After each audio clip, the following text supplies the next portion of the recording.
حضرت ابو بکر صدیق عبداللہ بن ابو قحافہ تیمی قریشی رضی اللہ تعالی عنہ پہلے خلیفہ راشد عشرہ مبشرہ میں شامل ہیں۔ پیغمبر اسلام صلی اللہ علیہ وآلہ وسلم کے وزیر، صحابی و خسرہ اور ہجرت مدینہ کے وقت رفیق کے سفر تھے۔ اہل سنت و الجماعت کے نزدیک حضرت ابوبکر صدیق رضی اللہ تعالی عنہ انبیاء اور رسولوں کے بعد انسانوں میں سب سے، صحابوں میں ایمان و زاہد کے لحاظ سے سب سے برتر اور ام المومنین عائشہ بنت ابی بکر صدیق رضی اللہ تعالی عنہ کے بعد پیغمبر اسلام صلی اللہ علیہ وآلہ وسلم کے محبوب تر تھے۔ عموماً ان کی کنیت ابوبکر کے ساتھ صدیق کا لقب لگایا جاتا ہے، جیسے ابوبکر صدیق رضی اللہ تعالی عنہ کی تصدیق و تائید کی بنا پر پیغمبر اسلام صلی اللہ علیہ وآلہ وسلم نے دیا تھا۔ حضرت ابوبکر صدیق رضی اللہ تعالی عنہ عام الفیل کے 2 برس اور 6 ماہ بعد سن 573 ہجری میں پیدا ہوئے۔ دور جہالت میں ان کا شمار قریش کے متمول افراد میں ہوتا تھا۔ جب پیغمبر اسلام صلی اللہ علیہ وآلہ وسلم نے ان کے سامنے اسلام پیش کیا تو انہوں نے بغیر کسی پس و پیش کے اسلام قبول کر لیا اور یوں وہ آزاد بالغ مردوں میں سب سے پہلے اسلام قبول کرنے والے کہلائے۔ قبول اسلام کے بعد 13 برس مکے میں گزارے، جو سخت مصیبتوں اور تکلیفوں کا دور تھا۔ بعض اعزال پیغمبر اسلام صلی اللہ علیہ وسلم کی رفاقت میں مکہ سے یثرب ہجرت کی، نیز غزوہ بدر اور دیگری تمام غزوات میں پیغمبر اسلام صلی اللہ علیہ وآلہ وسلم کے ہم رکاب رہے۔ جب پیغمبر محمد صلی اللہ علیہ وسلم مرض الوفات میں ہوئے تو ابوبکر صدیق رضی اللہ تعالی عنہ کو حکم دیا کہ وہ مسجد نبوی میں امامت کریں۔ پیر 12 ربیع اول سن 11 ہجری کو پیغمبر اسلام صلی اللہ علیہ وآلہ وسلم نے وفات پائی اور اس کے بعد ابوبکر صدیق کے ہاتھوں مسلمانوں کی بیعت خلافت کی۔ اب حضرت سیدنا ابوبکر صدیق رضی اللہ تعالی عنہ کا نام عبداللہ بن عثمان بن عامر بن عمرو بن کعب بن تییم بن مروہ بن کعب ہے۔ مروہ بن کعب تک آپ کی سلسلہ نسب میں کل 6 واسطے ہیں۔ مروہ بن کعب پر جا کر آپ رضی اللہ تعالی عنہ کا سلسلہ حضور نبی اکرم صلی اللہ علیہ وآلہ وسلم کے نسب سے جا ملتا ہے۔ آپ رضی اللہ تعالی عنہ کی کنیت ابوبکر ہے۔ آپ رضی اللہ تعالی عنہ کے والد محترم کا نام عثمان بن عمر بن عمر بن کعب بن سعد بن تییم بن مروہ بن کعب بن لوی بن غالب بن فہر قریش تیمی ہے۔ کنیت ابو قحافہ ہے اور فتح مکہ کے روز اسلام لائے اور آپ صلی اللہ علیہ وآلہ وسلم کی بیعت کی۔ حضرت سیدنا ابوبکر صدیق رضی اللہ تعالی عنہ کی وفات کے بعد بھی زندہ رہے اور ان کی وارث ہوئے۔ ان کا خلافت فاروقی میں وفات پایا۔ حضرت ابوبکر صدیق رضی اللہ تعالی عنہ کی والدہ محترمہ کا نام سلمی بن سہر بن عمر بن کعب بن سعد بن تییم بن مرہ ہے۔ کنیت ام الخیر رضی اللہ تعالی عنہ ہے۔ آپ حضرت ابوبکر صدیق رضی اللہ تعالی عنہ کے والد کے چچا کی بیٹی ہے۔ ابتدائی اسلام میں ہی آپ صلی اللہ علیہ وآلہ وسلم کے ہاتھ پر بیعت کر کے مشرف با اسلام ہو گئی تھی۔ مدینہ منورہ میں جمادی الثانی 13 ہجری میں وفات پائی۔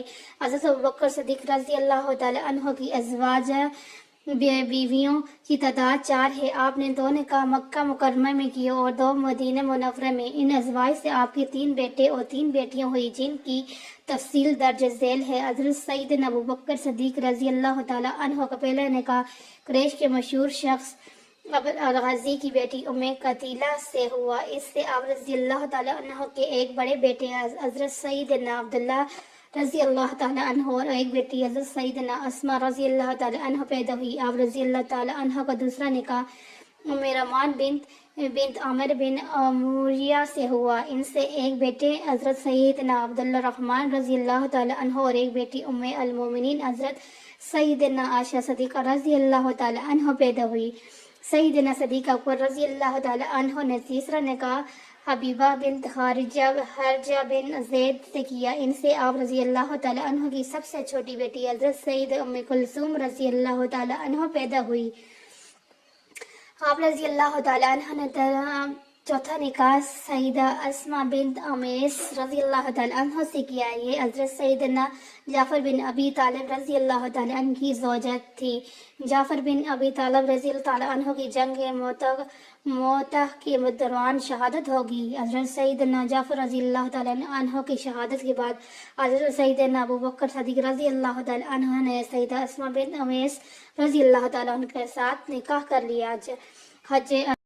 حج الوداع کے موقع پر ان سے آپ رضی اللہ تعالیٰ عنہ کے بیٹے محمد بن ابو بکر پیدا ہوئے. جب حضرت سیدنا ابو بکر صدیق رضی اللہ تعالیٰ نے دنیا سے پردہ فرمایا تو حضرت سیدنا علی المرتضی رضی اللہ تعالیٰ نے آپ سے نکاح کر لیے. اس طرح آپ کے بیٹے محمد بن ابو بکر کی پرورش حضرت سیدنا علی مرتضی رضی اللہ تعالیٰ نے فرمائی. حضرت سیدنا ابو بکر صدیق رضی اللہ تعالیٰ عنہ کے گھرانے کو ایک ایسا شرف حاصل ہے جو اس گھرانے کے علاوہ کسی اور مسلمان گھرانے کو حاصل نہیں ہوا.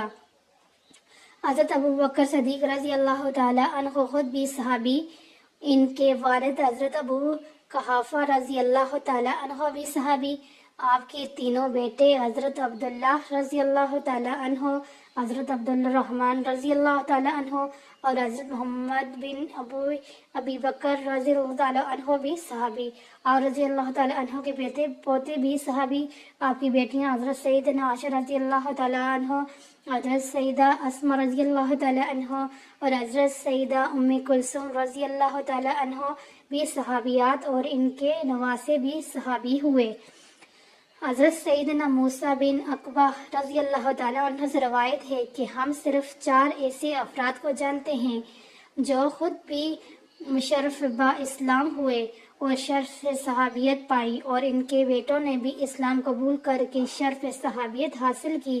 ان چاروں کے نام یہ ہیں: ابو قحافہ عثمان بن عمر رضی اللہ تعالیٰ عنہ، ابو بکر عبداللہ بن عثمان رضی اللہ تعالیٰ عنہ، عبد الرحمن بن ابی بکر رضی اللہ تعالیٰ عنہ، محمد بن عبد الرحمن رضی اللہ تعالیٰ عنہ. منصب خلافت پر فائز ہونے کے بعد ابو بکر صدیق رضی اللہ تعالیٰ عنہ نے مسجد نبی صلی اللہ علیہ وآلہ وسلم میں منبر پر بیعت عام لی. بعد ازال کھڑے ہو کر ایک تاریخی خطبہ ارشاد فرمایا. خان و نعت کے بعد لوگوں نے مخاطب ہو کر کہا کہ میں تمہارے سردار بنایا گیا ہوں، حالانکہ میں تم میں سے بہتر نہیں ہوں. بس اگر میں نیک کام کروں تو تمہارا فرض ہے کہ میری مدد کرو، اور اگر کوئی غلط راہ اختیار کروں تو فرض ہے کہ تم مجھ کو سیدھے راستے پر قائم کرو. راستی و استراد گفتاری امانت ہے اور دوزخ کو کوئی خیانت. تم میں جو ضعیف ہے وہ میرے نزدیک قوی ہے جب تک کہ میں اس کا حق نہ دلوا دوں، اور تم میں جو قوی ہے وہ میرے نزدیک ضعیف ہے جب تک کہ میں اس سے حق نہ لے لوں. تم لوگ جہاد کو ترک نہ کرنا. جب کوئی قوم جہاد کو ترک کر دیتی ہے تو وہ ذلیل ہو جاتی ہے. جب تک کہ میں اللہ اور رسول صلی اللہ علیہ وآلہ وسلم کی اطاعت کروں تو تم بھی میری اطاعت کرو. جب میں اللہ اور اس کے رسول صلی اللہ علیہ وآلہ وسلم کی نافرمانی کروں تو تم میرا ساتھ چھوڑ دو، کیونکہ پھر تو تم میری اطاعت فرض نہیں ہے. اس روز تقریباً 33,000 صحابہ کرام نے حضرت ابو بکر صدیق رضی اللہ تعالیٰ عنہ کے ہاتھ پر بیعت کی. 1400 سال پہلے آپ رضی اللہ تعالیٰ عنہ کا خلافت سنبھالنے کے بعد دیا گیا خطبہ آج بھی اتنا پر اثر ہے اور یقیناً قیامت تک آنے والے تمام حکمرانوں کے لیے قابل تقلید ہے. اسلامی متفق علاقوں میں والیوں، عاملوں اور قاضیوں کو مقرر کیا، جا بجا لشکر روانہ کیے، اسلام اور اس کے بعض فرائض سے انکار کرنے والے عرب قبائل سے جنگ کی، یہاں تک کہ تمام جزیرہ عرب اسلامی حکومت کا متبع ہو گیا.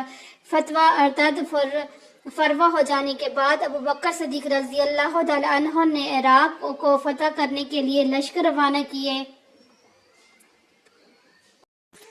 ان کے عہد خلافت میں عراق کا بیشتر حصہ اور شام کا بڑا علاقہ فتح ہو چکا تھا.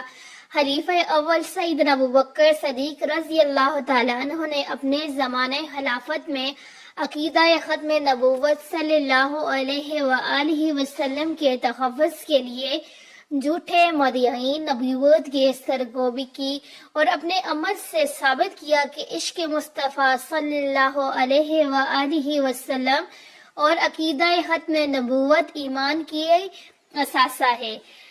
ضمنی کو جان و مال کا تحفظ دیا اور ان کے حقوق و فرائض کا تعین کیا اور ریاست مدینہ کے اندر تمام شہریوں کو ان کے جائز مقام دیا اور حسن انتظام سے تعلیمات مصطفی کو مضبوط و مستحکم بنیادوں پر استوار کیا۔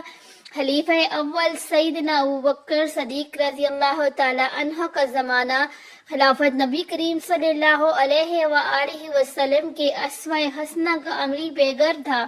آپ رضی اللہ تعالیٰ نے اپنی خلافت کے زمانے میں جو بھی اقدامات اٹھائے وہ سب نبی اکرم صلی اللہ علیہ وآلہ وسلم کے فرمودات کے عین مطابق تھے۔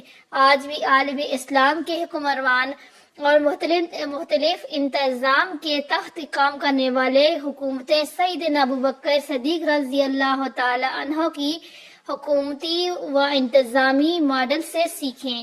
محسن کائنات حضرت محمد صلی اللہ علیہ وآلہ وسلم کے جان نثار ساتھی نے پیر 22 جمادی الخری سنت 13 ہجری کو 63 برس کی عمر میں وفات پائی اور قیامت تک کے لیے اپنے آقا و مولا اور حبیب صلی اللہ علیہ وآلہ وسلم کے ساتھ آرام فرما ہو گئے۔